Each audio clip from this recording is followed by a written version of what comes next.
तो हेलो दोस्तों, कैसे हैं आप लोग। उम्मीद करता हूं कि आप सब लोग बहुत बढ़िया होंगे। आज हम अर्धवार्षिक परीक्षा सामान्य हिंदी का पेपर लेके आए हैं। इसका हम संपूर्ण हल बताएंगे। अगर आप हमारे चैनल पे नए हैं, चैनल को सब्सक्राइब जरूर कर दें। चलो शुरू करते हैं। तो पहला क्वेश्चन आंसर है, रामचंद्र शुक्ल के निबंधों का संग्रह है चिंतामणि, भाग्य और पुरुषार्थ, पथ के साथी, अतीत के चलचित्र। तो इसमें से राइट आंसर है चिंतामणि। निबंध प्रौढ़तम स्तर तक पहुंचा द्विवेदी युग, शुक्ल युग, शुक्लोत्तर युग या फिर प्रयोगवादी युग। तो इसमें से राइट आंसर है द्विवेदी युग। द्विवेदी युग के लेखक हैं सदल मिश्र, सरदार पूर्ण सिंह, मोहन राकेश, हजारी प्रसाद द्विवेदी। तो इसमें से राइट आंसर है सरदार पूर्ण सिंह। घ नंबर क्वेश्चन है, बद्री नारायण चौधरी प्रेमधन द्वारा संपादित पत्रिका है आनंद कादम्बिनी, दीनमान, आजकल या फिर साप्ताहिक हिंदुस्तान। तो इसमें से राइट आंसर है आनंद कादम्बिनी। निम्नलिखित में से कौन सी पत्रिका नहीं है, इंदु, सरस्वती, भारत दुर्दशा या फिर आनंद कादम्बिनी। तो इसमें से राइट आंसर है आनंद कादम्बिनी, ये नहीं है। और सही विकल्प चुनकर निम्नलिखित प्रश्नों के उत्तर दीजिए। का है पृथ्वीराज रासो का रचना काल है वीर गाथा काल, रीतकाल, भक्तिकाल, आधुनिक काल। तो इसमें से राइट आंसर है भक्तिकाल। भक्तिकाल। अमीर खुसरो कवि हैं रीतकाल, भक्तिकाल, आदिकाल, आधुनिक काल। तो इसमें से राइट आंसर है आदिकाल। विसल देव रासो के रचयिता हैं देवसेन, विजय सेन सूरी या फिर नरपति नाल्ह। तो इसमें और जिनदत्त सूरी। तो इसमें से राइट आंसर है नरपति नाल्ह, ये राइट आंसर है। निम्नलिखित में से प्रयोगवादी कवि कौन हैं, भूषण, बिहारी, सुमित्रानंदन पंत, अज्ञे। तो इसमें से राइट आंसर है सुमित्रानंदन पंत। अष्टछाप के कवि नहीं हैं नंददास, सूरदास, छीत स्वामी या फिर भिखारी दास। तो इसमें से राइट आंसर है भिखारी दास। भिखारी दास कवि नहीं है। अब चलो आगे देखते हैं। लिखा है, निम्नलिखित गद्यांश पर आधारित प्रश्नोत्तर के उत्तर दीजिए। हाय अफसोस तुम ऐसे हो गए कि अपने निज की काम की वस्तु भी नहीं बना सकते। भाइयों अब तो नींद से चौंको, अपने देश की सब प्रकार से उन्नत करो। जिसमें तुम्हारी भलाई हो वैसे ही किताब पढ़ो, वैसे ही खेल खेलो, वैसे ही बातचीत करो। परदेसी वस्तु और परदेसी भाषा का भरोसा मत रखो। अपने देश में अपनी भाषा में उन्नत करो। उपयुक्त गद्यांश का संदर्भ लिखिए। तो अभी हम दिखा रहे हैं आप सब लोगों को। उपयुक्त गद्यांश का संदर्भ लिखिए। तो देखिए, प्रस्तुत गद्यांश हमारे पाठ्यपुस्तक हिंदी के गद्य गरिमा के भारतवर्षोन्नति कैसे हो सकती है पाठ से अवतरित है। इसके लेखक भारतेंदु हरिश्चंद्र जी हैं। अब चलो दूसरा क्वेश्चन देखते हैं, इसमें का क्या है। लेखक ने किस बात पर अफसोस किया है। चलो देखते हैं, लेखक ने किस बात पर अफसोस किया है। लेखक ने इस बात पर अफसोस प्रकट किया है कि भारतीय अपने निज की काम की वस्तु भी नहीं बनाते। अब चलो देखते हैं तीसरा क्वेश्चन क्या है। ये हमें कैसी किताबें पढ़नी चाहिए और कैसे खेल खेलने चाहिए। चलो देखते हैं। हाँ, ये तीसरा क्वेश्चन, हमें अच्छी और हिंदी साहित्य को पढ़ने में लाभ हो उसी खेल को खेलना जिसमें देश की उन्नति हो। चलो देखते हैं चौथा कौन सा क्वेश्चन है। रेखांकित अंशों की व्याख्या कीजिए। चलो करते हैं रेखांकित अंशों की व्याख्या। रेखांकित अंश की व्याख्या, लेखक कहते हैं कि हमारे भारतीय इतने आलसी हो गए हैं कि रोज़ाना प्रयोग की जाने वाली चीज़ें भी खुद से नहीं बनाते और दूसरों देशों से आयात करवाते हैं। लेखक कहते हैं कि है भारतीय, आलस्य छोड़ो और अपने देश की सभी प्रकार से उन्नत करो। जिस साहित्य को पढ़ने में तुम्हें लाभ हो उसी खेल को खेलो जिसमें देश की उन्नति हो। विदेशी वस्तुओं का प्रयोग करना बंद करो, साथ ही विदेशी भाषाओं का भरोसा करना छोड़कर अपनी मातृभाषा की उन्नति करो। चलो देखते हैं। आप देखेंगे क्वेश्चन चौथा, निम्नलिखित पद्यांश पर प्रश्नों के उत्तर दीजिए। चलो देखते हैं। बहुत दिनन थे मैं प्रीतम पाए, भाग बड़े घर बैठे आए, मंगल चार माही मन राखो, राम रसायन चसना चासों, मंदिर माही भया उजियारा, ले सूती अपनी पीऊ पियारा, मैं रनिराशि जे निधि पाई, हम ही कहा यही तुम ही बड़ाई, कहे कबीर मैं कछु ना कीना, सुख सखी सुहाग राग मिन्ही दीन्हा। पहला क्वेश्चन है, उपर्युक्त पद्यांश का संदर्भ लिखिए। चलो लिखते हैं उधर यार।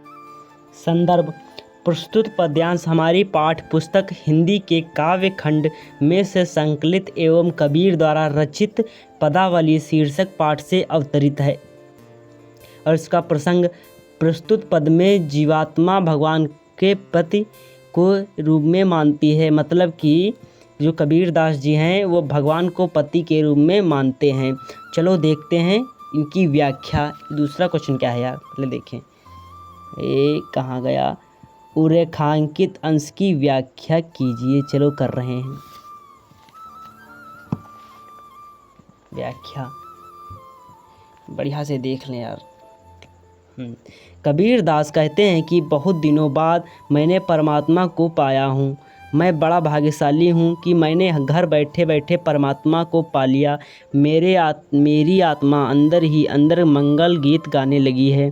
राम रूपी परमात्मा मिल गए हैं और मेरी आत्मा इसका स्वाद ले रही है। मेरे मन मंदिर में ज्ञान का प्रकाश फैल गया है और अपने पति के साथ मिलन का सुख भोगने लगी हूँ।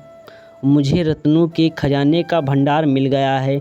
मेरे ऊपर यह परमात्मा की उदारता है। कबीर कहते हैं कि मैंने तो कुछ नहीं किया है सखी, मुझे मेरा सुहाग भगवान राम ने दिया है। और इसके काव्य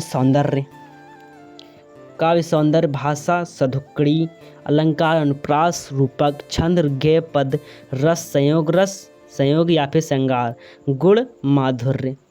चलो देखते हैं अब अगला क्वेश्चन क्या है। मन के मंदिर में किससे उजाला हुआ है? चलो देखते हैं तीसरा क्वेश्चन। यहाँ ज्ञान व प्रेम के प्रकाश से उजाला हो गया है। अब देखते हैं चौथा क्वेश्चन क्या है। रसना किसका गुणगान करती है? चलो देखते हैं भाई लोगों, किसका गुणगान करती है। रसना श्री कृष्ण जी का गुणगान करती है।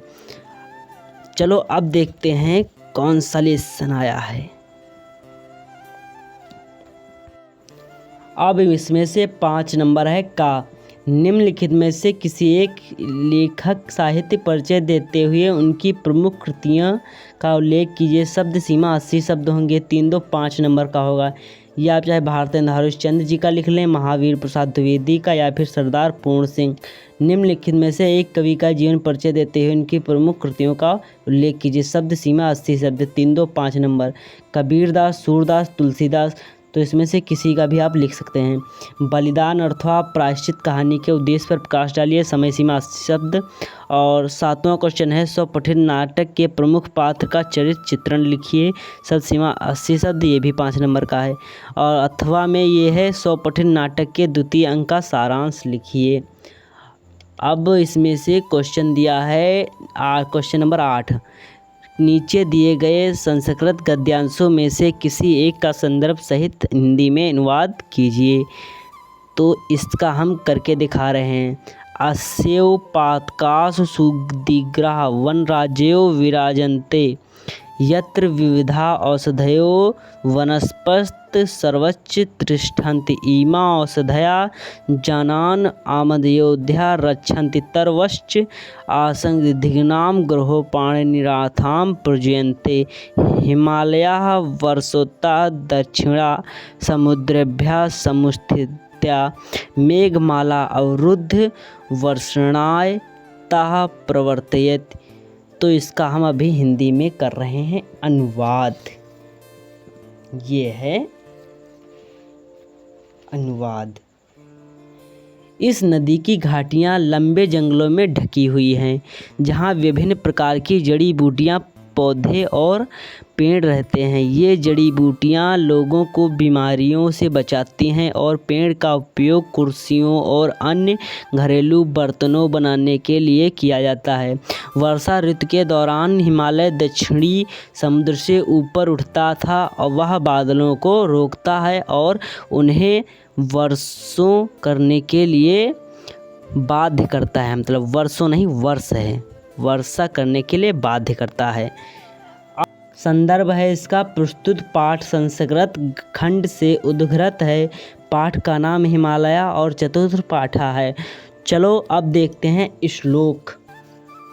श्लोक है भाई लोगों ये खा। नीचे दिए गए संस्कृत पद्यांशों में किसी एक का हिंदी में अनुवाद कीजिए।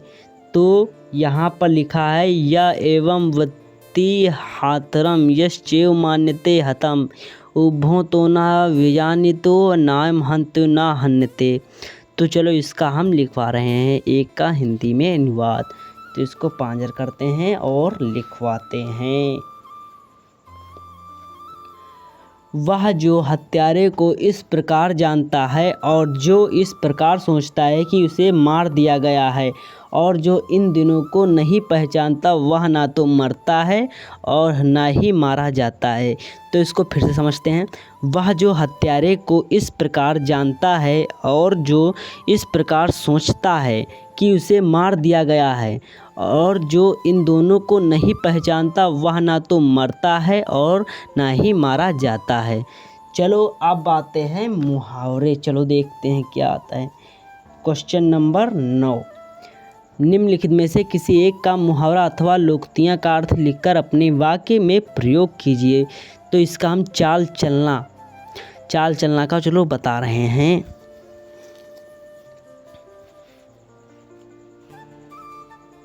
चाल चलना किसी काम को पूरा करने के लिए योजना बनाना और उसे अंजाम देना। प्रयोग है इसका कोई भी व्यक्ति जब कोई किसी दूसरे व्यक्ति को सफलतापूर्वक धोखा देना और उसे अंजाम देकर भाग जाना, इसी को कहते हैं चाल चलना। चलो देखते हैं और आगे क्या क्या होता है।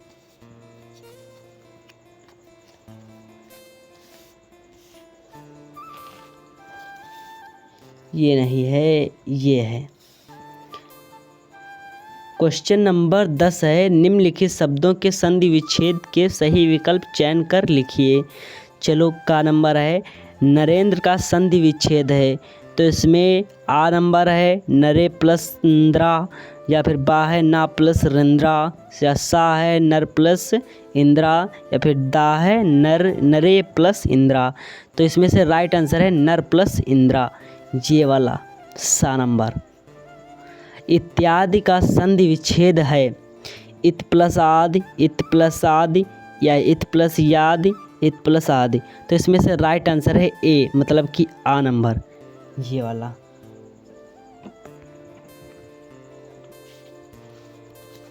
चलो और देखते हैं।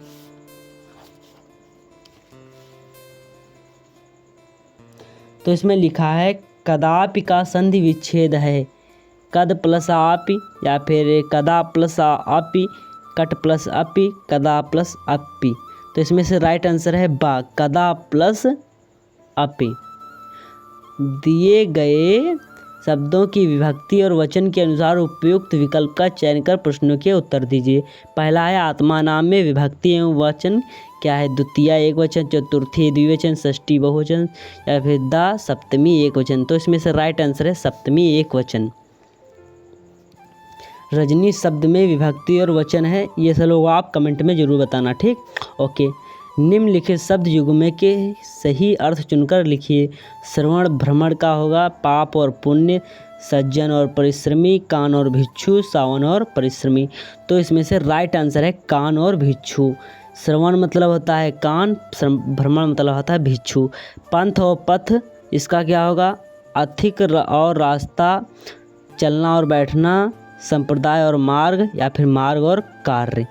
तो इसमें से राइट आंसर है रास्ता, पथिक और रास्ता, ए नंबर। निम्नलिखित शब्दों में से किसी एक शब्द के दो अर्थ लिखिए। चलो देखते हैं भाई लोगों, खाका, कनक और नग।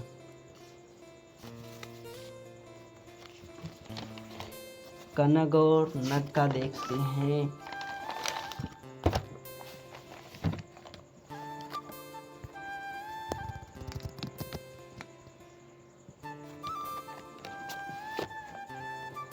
तो कनक का है इसमें स्वर्ण, धतूरा, गेहूं, और उत्तर का है जवाब दिशा, और अली का है भौरा और सखी। चलो देखते हैं और कौन सा क्वेश्चन है। ये नहीं है भाई लोगों, ये है नर प्लस इंद्रा। निम्नलिखित वाक्यांशों के लिए शब्द का चयन करके लिखिए। परीक्षा लेने वाला परीक्षक होगा, परीक्षा प्रमुख होगा, या फिर परीक्षेक्षुक होगा, या फिर निरीक्षक होगा। परीक्षा लेने वाला होगा परीक्षक। जिसे काटा ना जा सके वो अकाट्य है, या फिर काटहीन है, अकाट है, या फिर नकाट है। तो इसका पता नहीं भाई लोगों, आप लोग कमेंट में ज़रूर देना जवाब, ठीक। चलो घ नंबर देखते हैं। निम्नलिखित में से किन्हीं दो वाक्यों को शुद्ध करके लिखिए। तो इसका हो जाएगा, क्या आप आ सकोगे? शिक्षा से अंग्रेजी पढ़ाई है। चलो शिक्षक से अंग्रेजी पढ़ाई है, चलो इसको देखते हैं। तो यहाँ पे है इसका शिक्षक से अंग्रेजी पढ़ाई है। शुद्ध रूप है इसका, शिक्षक ने अंग्रेजी पढ़ाई है। क्या आप आ सकोगे? शुद्ध रूप है इसका, क्या आप आ सकते हो? चलो अब देखते हैं कौन सा क्वेश्चन है यहाँ पर। भयानक रस अथवा हास रस का उदाहरण देकर परिभाषा लिखिए। तो इसमें से अथवा दिया है तो भयानक रस का लिखेंगे केवल। चलो देखते हैं भयानक रस। भाई लोगों ये आ गया क्वेश्चन, ये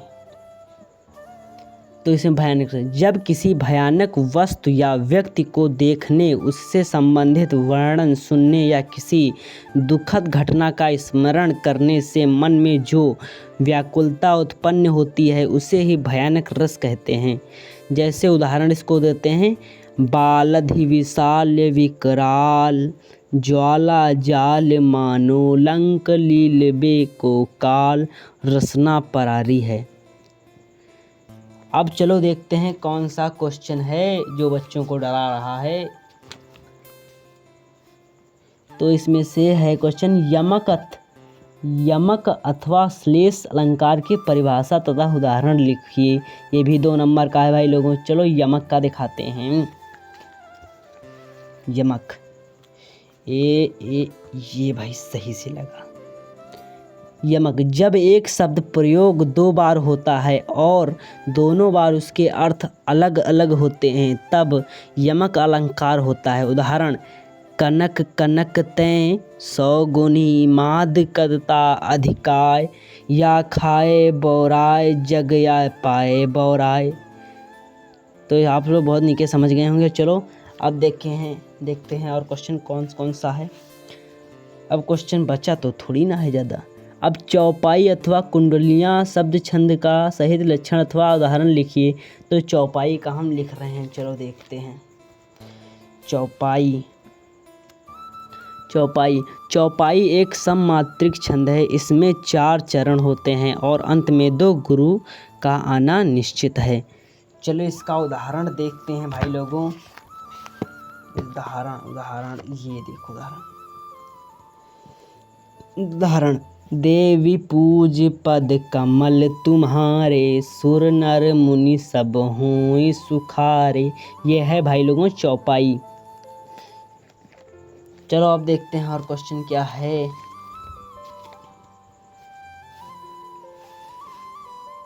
जी, शहर में बढ़ रहे प्रदूषण को रोकने के लिए जिला अधिकारी को पत्र लिखिए। ये भी भाई लोगों है 6 नंबर का। 2 + 4 = 6। चलो इसको भी देख लेते हैं यार। तो सबसे पहले दिनांक डालेंगे 10/10/24। सेवा में जिलाधिकारी हरगांव सीतापुर हरगांव। विषय शहर में बढ़ रहे प्रदूषण को रोकने के लिए संदर्भ में लिखेंगे। चलो कुछ संदर्भ में है। महोदय, मैं सीतापुर का निवासी हूँ। मेरे क्षेत्र में इन दिनों बढ़ रहे प्रदूषण से हमारे लोगों में एक से एक खतरनाक बीमारियाँ उत्पन्न हो रही हैं। महोदय, मैं इस पत्र के माध्यम से आपका ध्यान सीतापुर क्षेत्र में स्थित औद्योगिक संस्थान द्वारा बहाए जा रहे गंदे पानी की ओर दिलाना चाहता हूँ। यह गंदा पानी यमुना नदी में गिरता है और उसके जल को दूषित कर रहा है। इससे पेयजल की गुणवत्ता पर बड़ा प्रभाव पड़ रहा है। न्यायहित के उक्त प्रदूषण के लिए सरकार को ध्यान देना चाहिए। चलो, आपकी अति कृपा होगी, यहाँ पे लिखेंगे आपकी अति कृपा होगी और अतः लिखा के लिखेंगे। अतः श्रीमान जी से प्रार्थना है कि उक्त प्रार्थना पर दृष्टिगत रखते हुए सही से जांच करें। ये हमारा यहाँ पे मान लो प्रार्थीगढ़ सीतापुर हरगांव, और यहाँ पे दिनांक और यहाँ पे हस्ताक्षर 5-6 लोगों के हो जाएंगे, बस यही हो जाएगा। अब देखते हैं क्वेश्चन आगे क्या है, आगे क्या बोल रहा है। तो इसमें से लिखा है अथवा में लिखा है, या फिर ये लिखो या फिर ये लिखो। उद्योग निदेशक उत्तर प्रदेश की लिपिक पद हेतु आवेदन पत्र लिखिए। ये तो मान लो इसमें से एक ही था। निम्न में से किसी एक विषय पर अपनी भाषा शैली में निबंध लिखिए। तो भाई लोगों, इसमें से आप लोग साहित्य और मानव जीवन में लिख सकते हैं। राष्ट्रभाषा हिंदी, मेरी प्रिय पुस्तक रामचरितमानस, महंगाई की समस्या। आप सब लोग महंगाई की समस्या पर ज़रूर लिखें निबंध। चलो भाई लोगों, अगर वीडियो आप सब लोगों को अच्छा लगा हो तो इसे लाइक कर देना और ज़्यादा से ज़्यादा इसे शेयर कर देना, और वीडियो पसंद आई हो तो इसे सब्सक्राइब कर देना। सब्सक्राइब कर देना। चलो भाई लोगों, मिलते हैं फिर किसी नए वीडियो में। चलो शुरू करते हैं।